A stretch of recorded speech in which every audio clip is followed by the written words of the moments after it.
Bonjour à tous, je suis ravi de vous accueillir pour ce webinaire What's New euh, de Pâques, si je puis dire, donc avec toute la déco qui va avec, hein, comme quoi on se donne chez Interop pour, pour toujours vous surprendre. Aujourd'hui, donc quelques petites nouveautés comme d'habitude, et puis je ferai aussi à la fin une petite démo du nouveau Play puisque c'est la grande nouvelle du coup, de cette mise à jour, c'est que vous allez pour la plupart passer sur le nouveau Play en mode par défaut. Donc, on va voir ensemble un petit peu ce qui change. Alors, je vais partager mon écran et puis on va parcourir cette nouvelle release note ensemble. À nouveau, je répète du coup pour ceux qui viennent d'arriver, vous pouvez à tout moment interagir donc dans le chat, poser vos questions, surtout n'hésitez pas. Je suis aujourd'hui donc avec aussi 2 développeurs à mes côtés qui ont travaillé sur le nouveau Play et qui vont pouvoir répondre de la façon la plus précise possible à vos questions.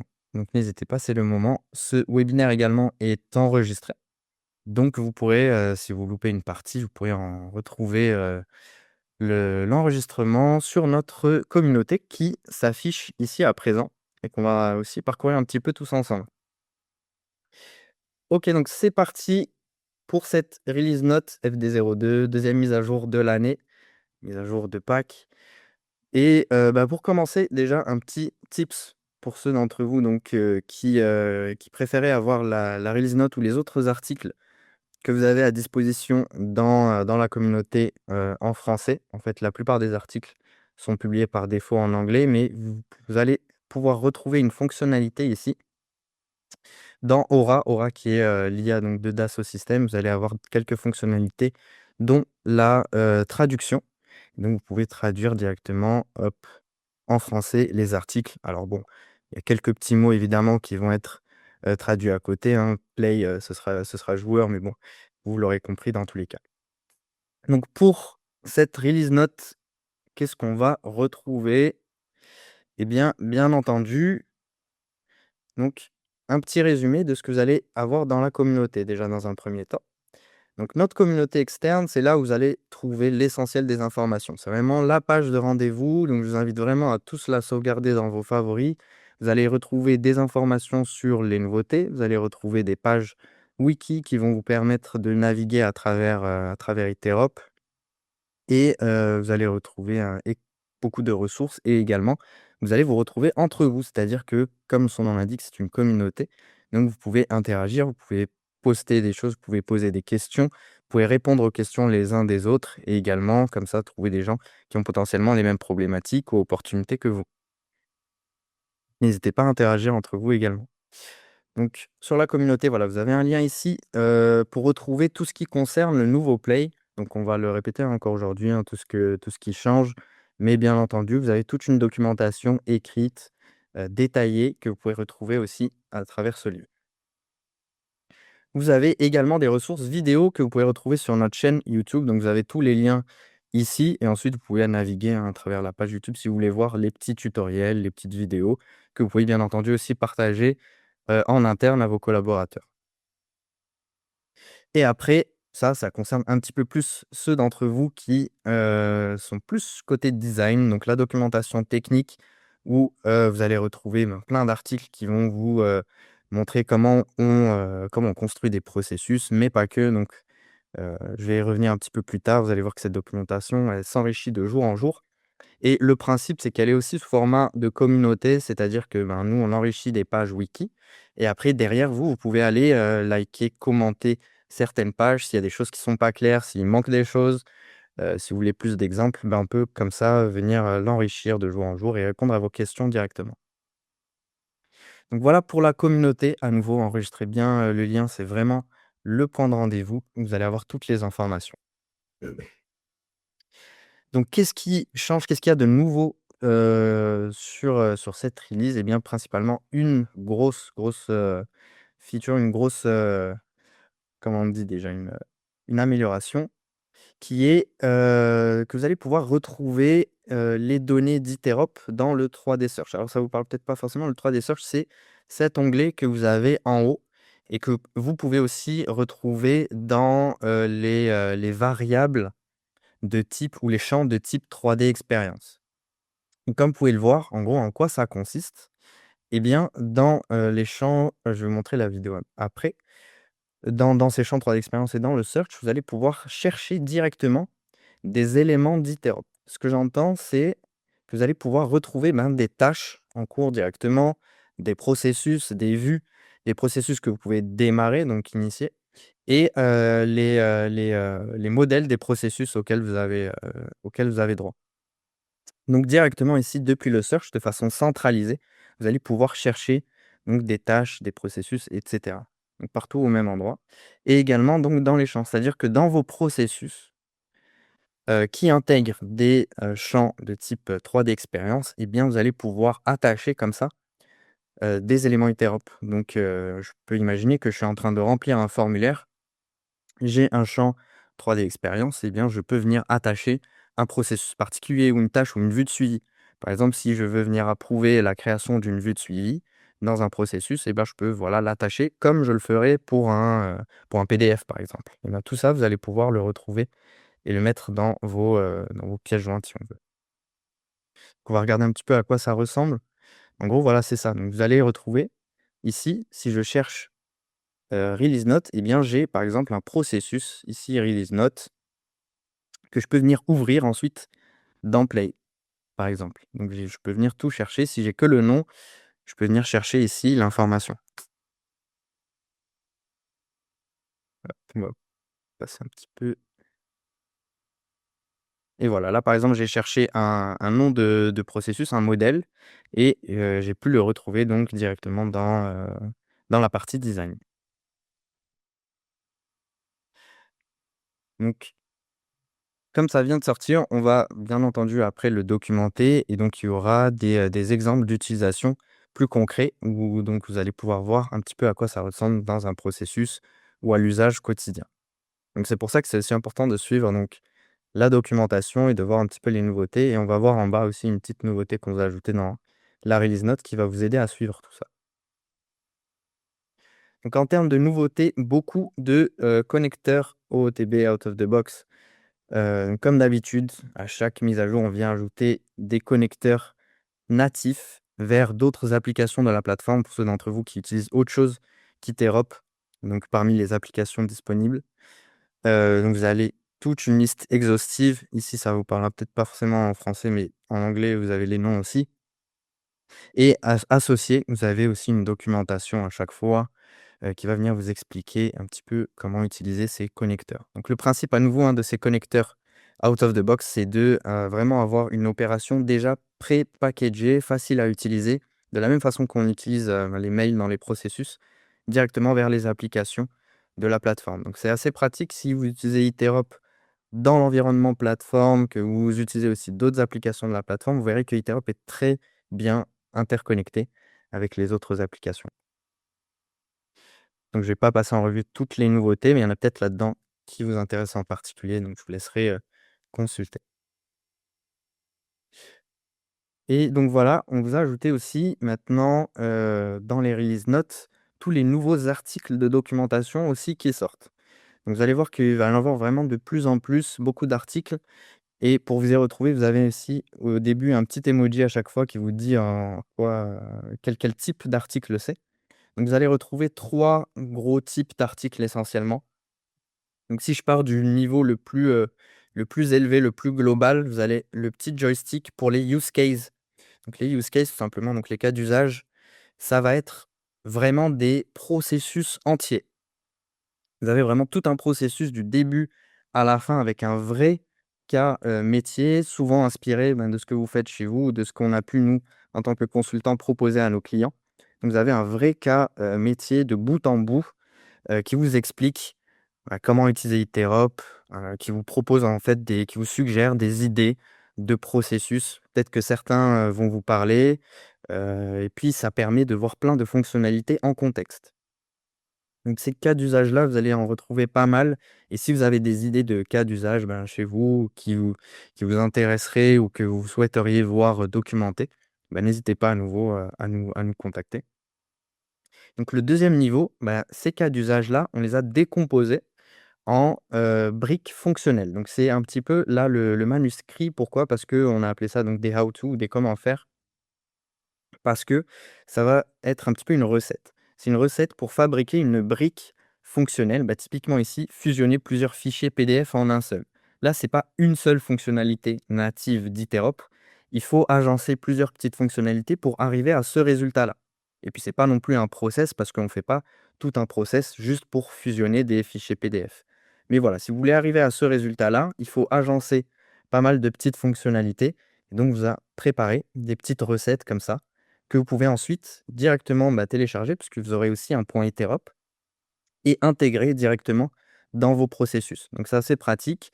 Si vous ne savez pas comment fabriquer directement quelque chose qui permet de fusionner des PDF en un seul, vous pouvez juste suivre la petite recette et venir ensuite l'utiliser dans un de vos processus. Et donc, on a plein de petites briques fonctionnelles comme ça qui constituent ensuite des use cases. Et enfin, le dernier niveau, c'est vraiment la brique technique, où là, on va vraiment se concentrer sur une fonctionnalité bien précise. Par exemple, ici, la connexion entre Interop et Microsoft. Là, c'est vraiment juste un point très précis. Et donc là, en général, c'est ce qui constitue les différentes recettes. Donc, vous avez 3 niveaux de granularité. Les use cases, qui sont constitués de plusieurs briques fonctionnelles, elles-mêmes constituées de plusieurs briques techniques, avec le petit engrenage ici. Donc voilà comment vous y retrouvez. À chaque fois, vous avez des liens, hein, pour aller au niveau d'au-dessus, au niveau d'en dessous. Donc typiquement, dans un cas d'usage, vous allez avoir les liens vers les différentes briques fonctionnelles utilisées, s'il y en a une en particulier que, vous comprenez pas ou dont vous avez envie d'explorer un petit peu plus. Donc voilà, n'hésitez pas à aller voir tout ce qui sort à chaque fois. En termes de documentation, ça peut vous aider, ça peut être pratique, même s'il y a certaines choses que vous savez déjà faire, ça peut valoir le coup d'aller voir la documentation parce que peut-être que nous, on le fait un petit peu différemment ou un petit peu plus intelligent un petit peu plus intelligemment. Il y a peut-être des petites astuces que vous connaissez pas ou à l'inverse, peut-être que vous avez des petites astuces auxquelles on n'aurait pas pensé et donc vous pouvez commenter. On me signale qu'il y a un petit grésillement, n'hésitez pas à me dire si c'est le cas. Malheureusement, j'ai que le micro du PC, c'est pour ça. Donc dites-moi si je dois parler peut-être un peu plus fort. Je vais essayer de mute. Allô? OK. OK, c'est peut-être juste chez certains. OK, parfait. N'hésitez pas à me signaler.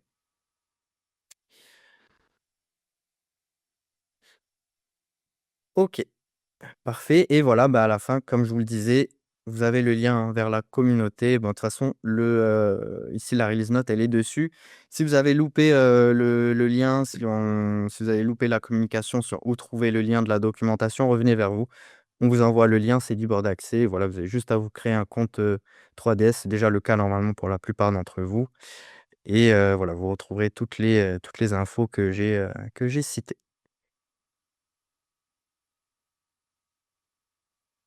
Allez, si pas de questions sur cette partie, de toute façon, même si vous en avez, on pourra revenir dessus. Donc on va passer sur la partie nouveau play puisque en effet, c'est la grande mise à jour. On a énormément travaillé, ça fait, depuis, je sais plus combien de temps, plus de 2 ans ou 3 ans qu'on travaille sur cette nouvelle interface, hein. Donc avec les développeurs avec moi qui ont travaillé d'arrache-pied et qui sont là aujourd'hui pour répondre à vos questions.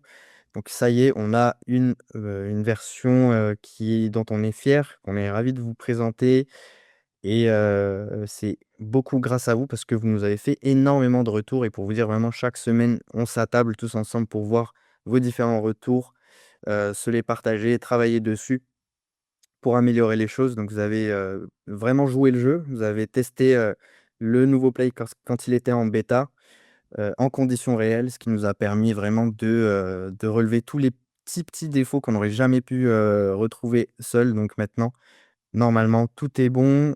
Si jamais il reste des petites choses, normalement, ça devrait pas poser problème. En tout cas, c'est pris en compte dans la prochaine mise à jour qui arrive. Donc les petites nouveautés, on va faire un petit peu le tour. Je vous ai conçu un petit process. Alors, juste pour rappel, je crois que alors normalement certains d'entre vous étaient là, au dernier webinaire qui était dédié au nouveau Play, où vraiment c'était, 100 nouveau Play pour vos questions et cetera. J'ai repris en soi le même processus. Donc peut-être que certains d'entre vous ont déjà vu ça. Si vous êtes déjà 100 calé sur le nouveau Play, pas de souci, vous pouvez quitter comme vous voulez, hein, il y a pas de souci. Si vous voulez un petit rappel ou si vous avez de nouvelles questions, vous pouvez suivre, mais c'est voilà, c'est juste pour vous prévenir. Ne soyez pas étonnés si c'est un petit peu donc la même chose que, ce qu'on a vu ensemble, lors du webinaire dédié Nouveau Play. Alors donc, déjà première chose, vous allez constater donc que vous avez un bouton maintenant pour lancer de nouvelles instances de processus et ce bouton-là, vous l'avez, partout. C'est-à-dire que là, je suis depuis mes tâches, mais également depuis le suivi. Peu importe où je suis hop, je vais actualiser parce que je l'ai laissé ouvert un petit moment. Peu importe où je suis dans l'interface, je peux lancer un nouveau processus. Donc en cliquant sur «Nouveau» et donc la deuxième nouveauté sur cette partie-là, c'est la possibilité, comme vous le voyez, de pouvoir ajouter un processus dans ses favoris. Donc pour ça, rien de plus simple, j'ai juste à cliquer ici et mettre «Ajouter aux favoris» et après on peut le supprimer des favoris assez facilement aussi. Donc je vous ai préparé un processus ici, réclamation colis. Pourquoi? Parce que tout simplement, on avait vu ensemble aussi au mois de décembre donc, le un petit processus où on jouait un petit peu les pères Noël et on vous envoyait donc des colis et là, on imagine, c'est Pâques, on a reçu nos colis, on n'est pas très satisfait et ben, on fait une réclamation et donc là, voilà, je vous ai préparé un petit formulaire. Donc ici, vous allez retrouver vos champs comme d'habitude.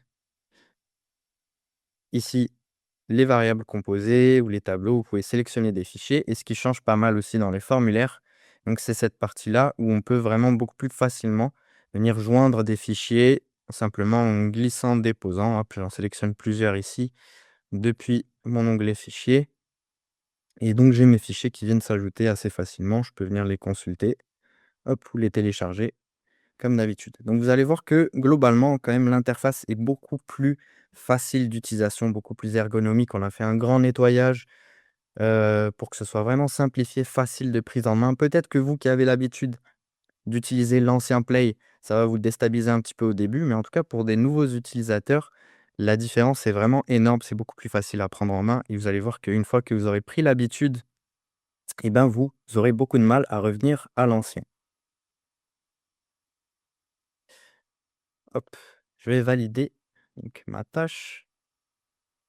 Voilà et donc j'ai préparé pas mal d'autres réclamations qu'on va pouvoir voir ensemble. En fait, pourquoi j'ai préparé tout ça? Parce que déjà j'ai envie de vous montrer des petites fonctionnalités avant même d'entrer dans le détail des tâches.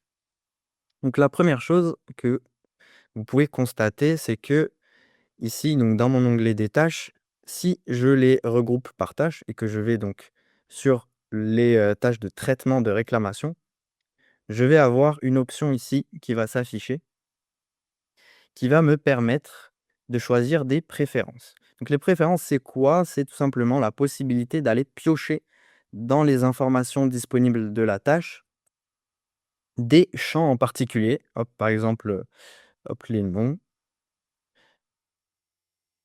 ou les dates de commande. Hop, je choisis donc des informations clés dont j'ai besoin. Je peux les afficher en format tag ou texte.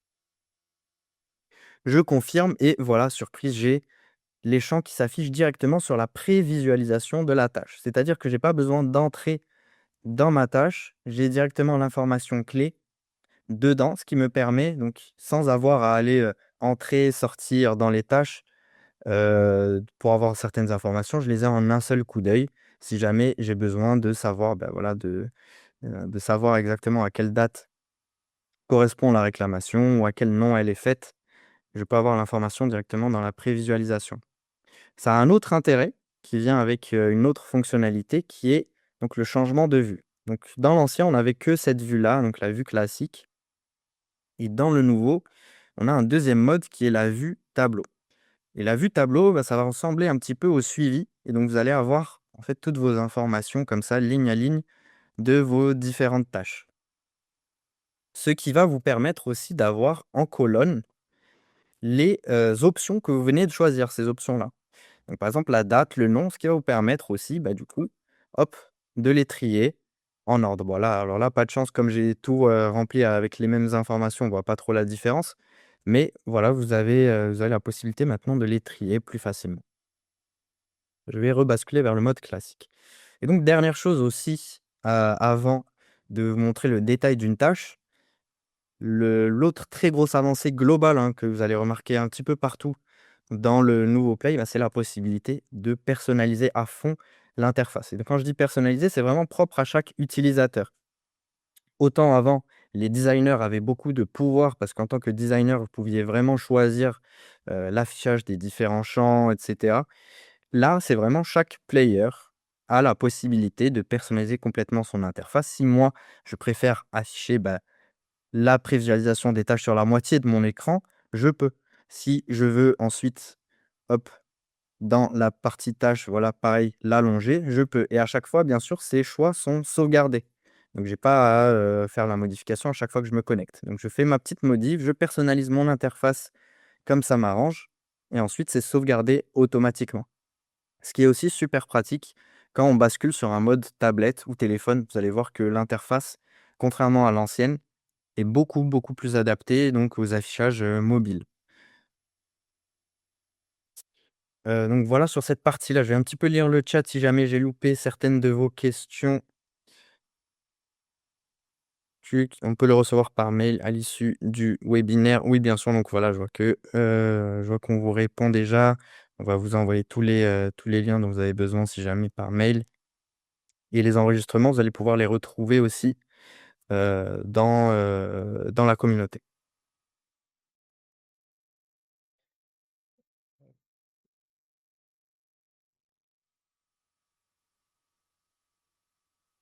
OK, je vois qu'il y a pas forcément plus de questions que ça. OK, donc j'enchaîne. Donc on va voir le détail d'une tâche. On va aller dans cette nouvelle réclamation que je viens de faire et donc vous retrouvez ici vos 2 onglets principaux. Donc voilà, vous êtes pas perdu. Vous avez à gauche la partie information, où vous avez toutes les informations dont vous avez besoin pour réaliser la tâche et à droite la partie formulaire que donc vous devez, remplir avec les informations qu'on attend de vous. Donc là, à nouveau, personnalisation. Voilà, si moi, ce qui m'intéresse, c'est plus la partie formulaire et j'ai pas besoin de forcément beaucoup d'espace pour les infos, je peux ici jouer donc sur les différents tableaux. À nouveau aussi pour les informations, petite nouveauté qui peut être pas mal aussi, si j'ai un tableau des informations qui est très, très long et je vois que, bah, typiquement ici, j'ai pas forcément, les informations qui optimisent vraiment l'espace qui est à disposition. J'ai la possibilité de basculer sur le mode compact, hop, comme vous pouvez le voir, ce qui va me permettre d'avoir l'affichage sur 2 parties pour gagner de l'espace et m'éviter donc à scroller, verticalement. Comme ça, hop, j'ai toutes les infos en un seul coup d'œil et là, à nouveau, comme c'est sur 2 tableaux, je peux aussi jouer un petit peu sur la personnalisation.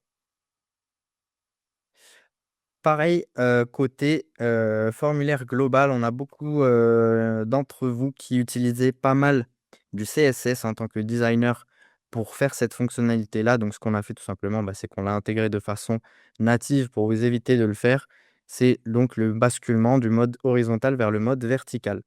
Typiquement ici, si, bah, voilà, j'ai des variables qui sont très horizontales comme une grosse variable composée, bah, ça peut être pratique de basculer, hop, vers un mode, vertical. C'est-à-dire que je vais avoir les informations en haut et le formulaire en bas, plutôt que gauche-droite. Et donc comme ça, bah, voilà, j'ai mes infos, OK et après je scrolle et j'ai toute la partie formulaire sur donc l'ensemble de l'espace disponible. Si c'est toujours pas suffisant ou si je préfère quand même avoir mes informations sur la gauche et que j'ai par exemple un tableau, une variable composée qui est relativement large et c'est embêtant parce que je dois scroller, horizontalement. On a aussi ajouté une autre fonctionnalité qui va me permettre de jouer avec ma variable composée beaucoup plus facilement, c'est le mode plein écran. Donc là, hop, je clique sur plein écran et j'ai ma variable composée maintenant qui s'affiche sur l'intégralité de mon écran. C'est quand même beaucoup plus pratique, je vois tout. Je peux directement remplir ce que je dois remplir avec toutes les informations dont j'ai besoin. Si malgré ça, ma variable composée est encore trop large et que, je vois que je dois scroller horizontalement. Donc c'est pas le cas ici, parce qu'en plus j'ai un écran qui est vraiment grand pour le coup, mais ça peut vite arriver, bah, sur un téléphone portable ou une tablette où on a très peu d'espace, il faut gérer ces dimensions-là. J'ai la possibilité de figer des colonnes. Donc je peux aller figer jusqu'à la deuxième ou troisième colonne, ce qui fera ici comme dans Excel quand vous avez voilà, un tableau qui est très grand et que vous avez des informations clés sur la gauche, hop, j'ai la possibilité de scroller comme ça et ça va rester fixe. Je sais pas si je peux peut-être zoomer. Voilà, là, si je zoome mon écran, donc comme si j'étais un peu sur une tablette, donc voilà à quoi ça ressemble. J'ai mes, colonnes figées sur la gauche qui bougent pas et je peux ensuite naviguer sur le reste. Hop, parfait et ensuite je peux fermer et continuer. Donc voilà sur la partie des tâches. Tant que je suis là et avant de basculer vers le suivi, aussi une petite autre fonctionnalité, que vous avez déjà pu, explorer normalement, hein, ça vient pas tout juste de sortir, mais c'est intégré quand même au nouveau Clay. C'est la traduction des processus. Alors, bien sûr, il y a petite manipulation à faire côté design, on pourra revenir dessus si vous le souhaitez, mais il y a une documentation aussi à ce sujet. Mais lorsque vous avez fait la traduction côté design de vos processus, la traduction automatique, vous avez la possibilité ensuite, en tant que player, simplement en changeant vos préférences de langue et en cochant cette petite case, hein, les traductions utilisent la préférence linguistique, vous avez la possibilité de basculer vers une autre langue. Ici, j'ai traduit côté design mon processus en anglais et donc mes utilisateurs qui ont leur préférence en anglais, eh bien, ils voient le processus et tous les champs en anglais. Donc first name, last name, au lieu de prénom et nom de famille, par exemple. Donc ça, c'est quand même une grosse avancée puisque avant, dans l'ancien Play, ce qu'on devait faire si on voulait avoir le même résultat, eh bien, c'était qu'on devait déployer 2 processus, un processus en français, un processus en anglais, ce qui compliquait beaucoup le suivi, les indicateurs et cetera et bien sûr la maintenabilité parce que quand je devais faire une avancée, une amélioration sur un processus, je devais faire exactement la même sur l'autre ou alors il y avait d'autres contournements qui étaient pas forcément plus simples. Là, dans le même processus, les mêmes informations, j'ai 2 versions, 2 langues, une en français, une en anglais et je peux, hop, facilement basculer de l'une vers l'autre. Donc voilà sur la partie tâche, il y a quand même déjà beaucoup d'améliorations comme vous pouvez le voir et donc on va regarder un petit peu côté suivi, à quoi ça ressemble. Donc le suivi pareil, il y a toujours ce principe de vue en favori, donc vous pouvez sélectionner et je vais aller donc sur l'une d'entre elles. Et là, au premier coup d'œil, donc vous voyez que c'est aussi beaucoup plus simple que, le suivi avant où on avait, bah, des boutons en bas à gauche, des boutons en bas à droite, en haut à gauche, en haut à droite. Là, tout est centralisé. Vous avez donc toutes les fonctionnalités dont vous avez besoin ici. Ajouter un filtre, ajouter des colonnes et le reste là-dedans dans les 3 petits points, typiquement, bah, vos exports Excel, ils vont être là, vos modifications groupées ici et cetera. Bien sûr, si vous voulez personnaliser votre vue, voilà, vous pouvez ajouter des colonnes, ajouter des filtres et ensuite quand c'est bon, pareil, vous pouvez l'enregistrer ici et la partager donc à d'autres utilisateurs. Donc toutes les informations centralisées et après si je regarde précisément sur une instance, donc là la dernière que je viens de lancer, il y a aussi là-dedans pas mal de nouveautés. Donc première chose, avant on n'avait que la vue, diagramme comme ça. Donc la vue diagramme, c'est vachement pratique pour les designers qui ont l'habitude d'utiliser donc le BPMN et de le lire. Mais pour un utilisateur lambda, bah, c'est pas forcément très parlant. On a beaucoup de on a des tâches, de script, on a des portes logiques, on ne sait pas forcément comment ça fonctionne. Et donc, pour que ce soit quand même plus lisible, on a ajouté 2 vues, la vue chronologie, qui vient juste me récapituler en ordre chronologique les événements qui se sont déroulés. Donc là, en un coup d'œil, je sais exactement ce qui s'est passé. Là, je vois que le processus a été démarré et là, c'est en attente de la tâche traitement de la réclamation. Donc, j'ai pas à me soucier, soucier oui, de ce que signifie une porte logique, un script, etc. Si quand même j'ai besoin d'aller voir dans le détail un peu les scripts qui ont été générés et cetera. J'ai juste à cliquer sur le petit bouton événement. Donc ici, bah, dans le processus, j'en avais pas, mais normalement, voilà, j'aurais, d'autres, tous les petits détails qui s'afficheraient ici. Donc la vue tableau, même principe, mais un petit peu plus détaillé. Vous avez directement, voilà, par exemple, bah, les scripts, les tâches en attente, les acteurs, vous avez un petit peu plus d'informations. Et enfin, bah, la vue diagramme, celle-là, vous la connaissez, mais il y a quand même une petite nouveauté dessus, c'est que maintenant, c'est cliquable. Donc c'est très pratique si je veux aller voir ce qui s'est passé au niveau de ce script-là. Hop, j'ai juste à cliquer dessus et j'ai toutes les informations relatives. Ce qui avant n'était pas le cas, je devais aller chercher vraiment information par information.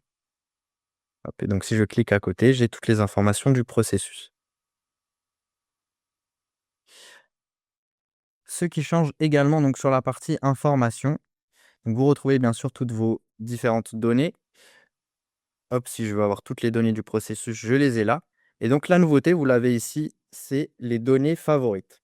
Donc c'est différent des données clés qui existaient déjà avant, qui sont reprises, hein, on a toujours les données clés, mais maintenant on a les données favorites. La différence, c'est que les données clés, c'est le designer qui les choisit, qui les détermine. Et c'est surtout dans une optique de ségréguer ce que certains utilisateurs voient par rapport à ce que d'autres utilisateurs voient. C'est-à-dire que le designer avait la possibilité de déterminer que certaines informations étaient disponibles à tous et que d'autres ne devaient être visibles que des contrôleurs ou des administrateurs. Donc ça, c'est toujours le cas. Mais en plus de ça, on a maintenant les données favorites. C'est-à-dire qu'en tant que player, à nouveau, vraiment en tant que player, j'ai la possibilité dans mon processus de venir sélectionner des informations qui sont pertinentes pour moi. Si pour moi spécifiquement, ça n'a pas forcément de sens, mais j'ai absolument besoin à chaque fois de venir retrouver le numéro de téléphone en un coup d'œil, j'ai juste à aller dessus et à ajouter aux favoris. Et maintenant donc j'ai dans mes favoris, donc la partie réclamation, hop, je vais revenir ici, la partie, voilà, donc la variable composée que j'avais déjà sélectionnée et donc mon numéro de téléphone dans mes données favorites en un coup d'œil. Et après si je veux l'enlever, bien sûr, j'ai juste à retirer ici. Donc voilà pour la partie, suivi, pour voir ce qui change. Et enfin, dernière petite nouveauté, je vais rebasculer dans mes tâches juste pour vous montrer quelque chose. Imaginons que ici j'ai une erreur qui se produise, donc j'ai encore la possibilité de aussi de les déclencher manuellement. Hop, description de l'erreur. On va juste faire ça pour vous montrer à quoi ça ressemble. Donc je vais revenir dans mon suivi et on voit que j'ai une instance en erreur. Donc c'est celle que je viens de déclencher. Donc si je clique dessus, on voit directement la tâche ici qui est en erreur. Donc si je clique dessus, eh bien j'ai un panneau de gestion des erreurs directement intégré au suivi. Donc c'est un énorme atout pour ceux d'entre vous qui ont l'habitude de traiter les erreurs sur leur environnement, parce que tout simplement, je vais avoir les informations de l'erreur et directement le contexte tout autour. Sachant que à nouveau, hein, vous voyez que j'ai des boutons ici pour venir agrandir ou gérer mon écran, ce qui veut dire que je peux venir traiter mon erreur directement dans le contexte de suivi en ayant par exemple ici la suite et des événements exactement, la suite ici du tableau, toutes les données de mon processus, les données tâche par tâche, ce qui est quand même beaucoup plus pratique quand on vient résoudre une erreur parce qu'avant j'ai eu l'occasion aussi, pareil de traiter beaucoup d'erreurs et je peux vous dire que c'est un petit peu pénible de basculer entre le suivi, le panneau de résolution des erreurs pour trouver les informations ou alors on devait jongler entre 2 onglets. C'était pas trop pratique. Là, c'est quand même beaucoup, beaucoup plus simple. Et pareil, par contre, vous avez quand même toujours le panneau des erreurs et du coup, en fait, ce que ça fait, c'est que vous pouvez cliquer sur une erreur en particulier et ça va, en fait, directement vous ouvrir donc le panneau de suivi. Donc vous avez tous les détails à nouveau de votre processus. Vous savez ce qui s'est passé, toutes les données et vous pouvez traiter l'erreur directement là-dedans. Là, par exemple, hop, il n'y avait rien de particulier à faire, c'était juste pour le test. Je mets que c'est résolu et là, si je reviens dans mon suivi, par exemple, je n'ai plus l'erreur.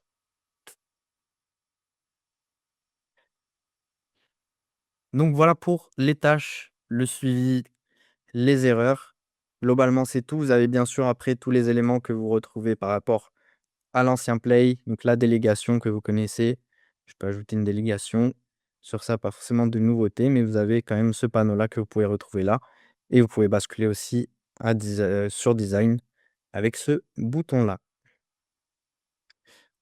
Donc voilà, c'est tout ce que je voulais vous montrer sur le nouveau Play. Donc je vais, n'hésitez pas maintenant donc à poser vos questions ou s'il y a certaines choses que vous voulez revoir. On peut, repasser un petit peu ensemble sur certains éléments ou si vous avez des questions particulières, pour nos développeurs, n'hésitez pas. Je vois que là, il y a des nouvelles questions, j'en ai peut-être loupé. N'hésitez pas, Interrop à me reprendre si j'ai oublié de répondre à certaines d'entre elles. Donc donc question de Luc, concernant les préférences utilisateurs, vue tâches, elles sont sauvegardées au niveau de la machine, j'imagine, pour avoir différents paramètres selon le support, PC, tablette? Oui, tout à fait, donc c'est selon, l'outil qu'on utilise. Donc, vous avez vos préférences sur votre PC et après si à côté, vous avez aussi votre téléphone et votre tablette, bah, chacun d'entre eux aura ses propres préférences.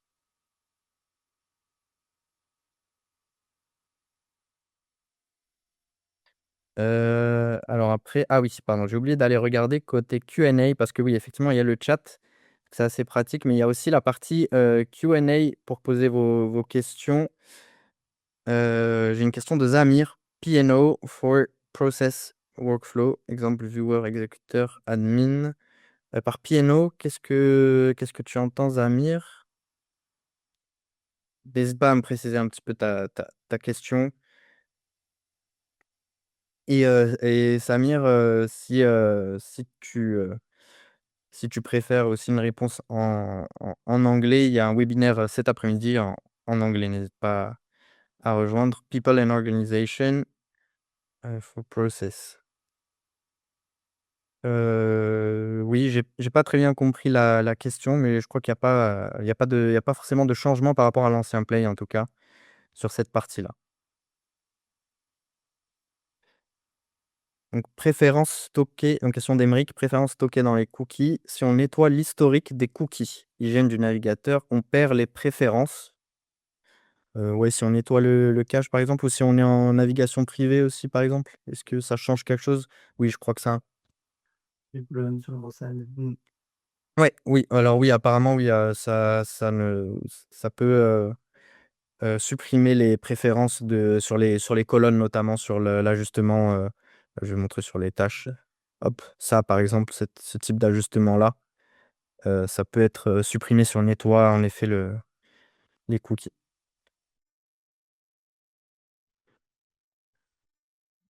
Ah oui, question par rapport à Watch, en effet, si question de François, si plus de lien vers Watch, comment générer et visualiser des indicateurs sur le run des processus? Alors oui, effectivement, il manque ici le bouton, pour accéder à Watch, mais pas de panique dans tous les cas.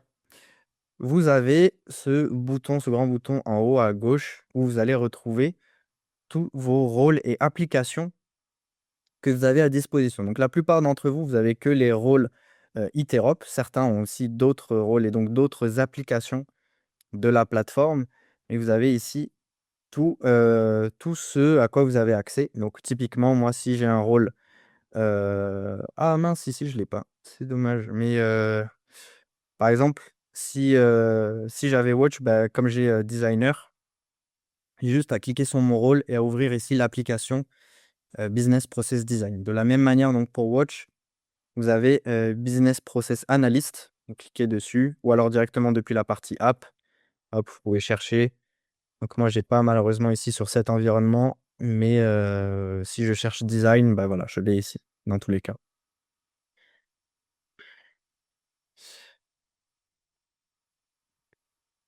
Est-ce qu'il y a une communauté?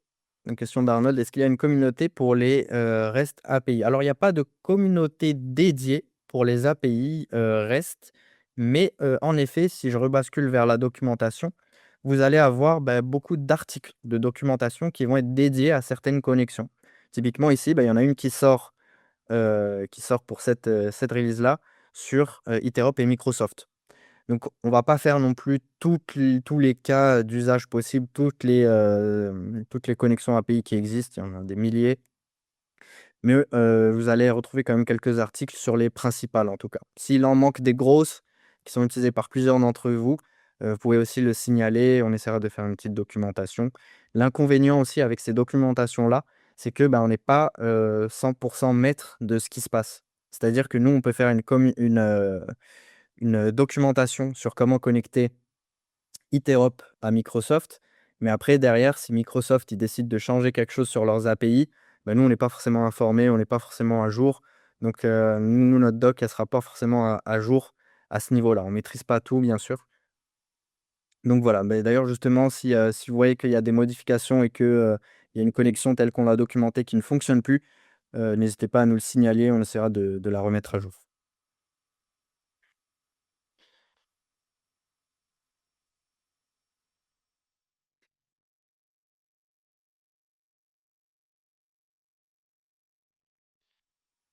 Hop, je jongle donc avec le chat. Je sais pas si j'ai loupé des questions dans le chat.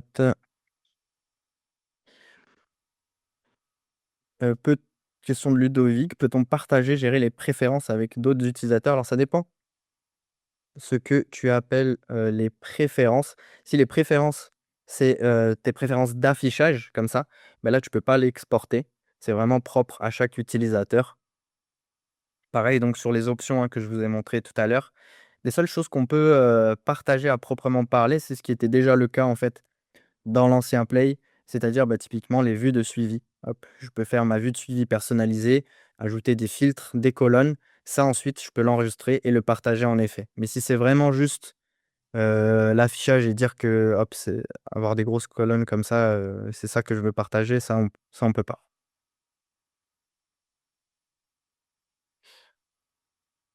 Ah oui, merci Steven d'avoir effectivement répondu, mais donc je répondais à l'oral au cas où certains n'ont pas vu la question. Et Emeric aussi, pour info, notre DSI configure les navigateurs web pour vider les cookies à chaque fermeture de navigateur. Ah mince, donc là, je vois que Steven t'a répondu. Effectivement, donc les préférences sont pas enregistrées dans les cookies, mais dans la locale, donc ça devrait aller. Donc normalement, si c'est juste un clean de cookies, effectivement, vous gardez vos préférences.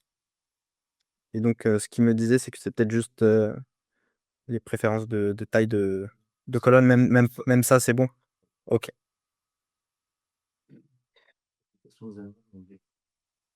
Question de Zamir. Oui, à nouveau, je suis pas sûr de parfaitement comprendre capacité à exporter la métadata, massive d'un workflow type CSV. Alors ça, pareil, je sais pas exactement, ce que tu entends par la métadata. En fait, ça dépend si c'est vraiment la structure, le design d'un processus. Bah, ça va pas changer parce que c'est côté design. Donc là, il y en a toujours l'export .iterop qui englobe donc le modèle, les formulaires et cetera. Donc ça, c'est toujours côté design, ça va pas bouger. On peut toujours exporter et importer un processus.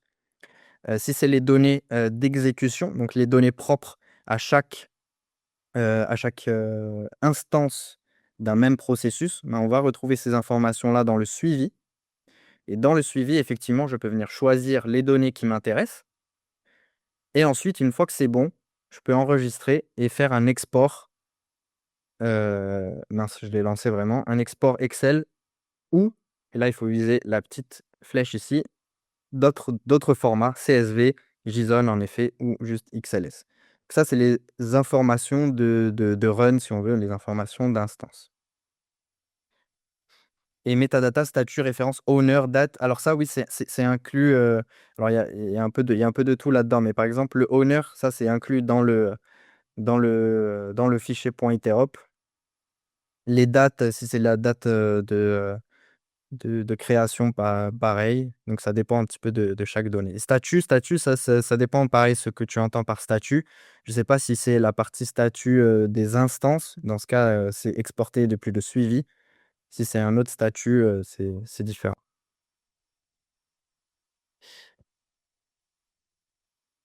Voilà, je ne sais pas s'il y a d'autres questions. N'hésitez pas, dans tous les cas, à nouveau, hein, le webinaire est enregistré, vous allez le retrouver dans la communauté.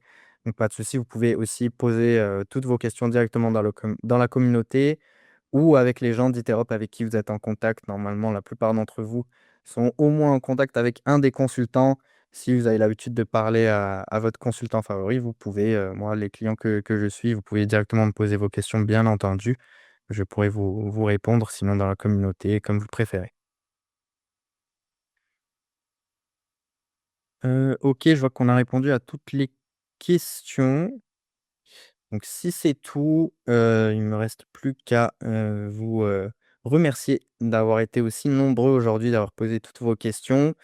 Je vous souhaite de, vous amuser, de prendre beaucoup de plaisir à utiliser ce nouveau Play. À nouveau, si c'est aussi bien, si c'est aussi bien optimisé, si c'est aussi clair et performant aujourd'hui, c'est vraiment, vraiment grâce à ceux d'entre vous qui ont testé à fond, même quand ça marchait pas. On sait qu'à une époque, il y avait quelques petits soucis. Vous avez quand même testé, fait vos remontées. Donc merci à vous et donc, ben, un petit rappel, ce sera déployé normalement, tout ce dont je viens de parler, hein, les nouvelles mises à jour et cetera, le 25 avril. Vous aurez tout ça de disponible par défaut. Alors la mise à jour, hein, c'est comme d'habitude. Les mises à jour, elles sont faites le week-end, donc ce sera samedi. et après lundi matin, vous vous connectez et vous aurez directement donc le nouveau Play. Vous avez rien à faire, il y a pas de temps d'interruption de service ou quoi que ce soit. C'est vraiment complètement transparent. Vendredi, vous partez du boulot en ancien Play et lundi, vous arrivez sur le nouveau Play. Sauf si bien sûr vous avez déjà choisi de basculer sur le nouveau. Merci à vous et bonne fin de journée.